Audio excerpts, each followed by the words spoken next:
This is Quantribe. Welcome to my channel.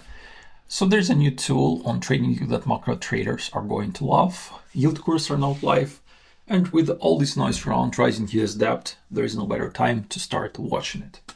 So to access your yield curve tool in TradingView, you need to click this button on the right sidebar. When you click on it, so here you'll see your yield curve. So here's on the top, you see US government bond yield across all maturities from like 1 month to 30 years. And as you can see, it's still quite inverted for the first 3 years, and then it spikes up after 10-year mark. And when you hover over any of the points, it will see that it will highlight in the table in the bottom the value you're looking for.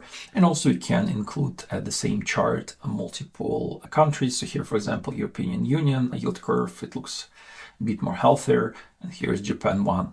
So it's quite low, but it spiked up also after like 10, 15 years. If you need to see yield curve for other countries, you can click Add button here on the bottom, select one of the countries. Let's look at Canada's yield curve, and it will be added to the table and also to the chart on top. But let's disable it for now. And it's also possible for you to analyze yield curve across time. So how to do that? Just click on this copy button. For example, for US, let's go to the left, and here you can select any other date in the history, and you will see how yield curve changed over this period of time from this date to today. You can also adjust what you see on your screen. So for example, you can select to see only key tenors, and this will remove not so important tenors from your list. For example, for European Union, it makes a very clear difference.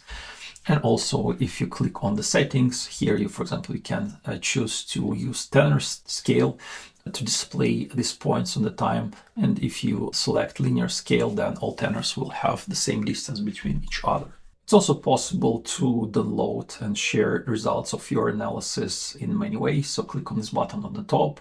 So you can download an image, copy the link to this analysis. You can open this new tab, you can tweet it, or you just can download raw data in CSV format and then continue your analysis in Excel, for example. So I think that's it for this video. It's a pretty interesting tool for people who are looking at yield curves.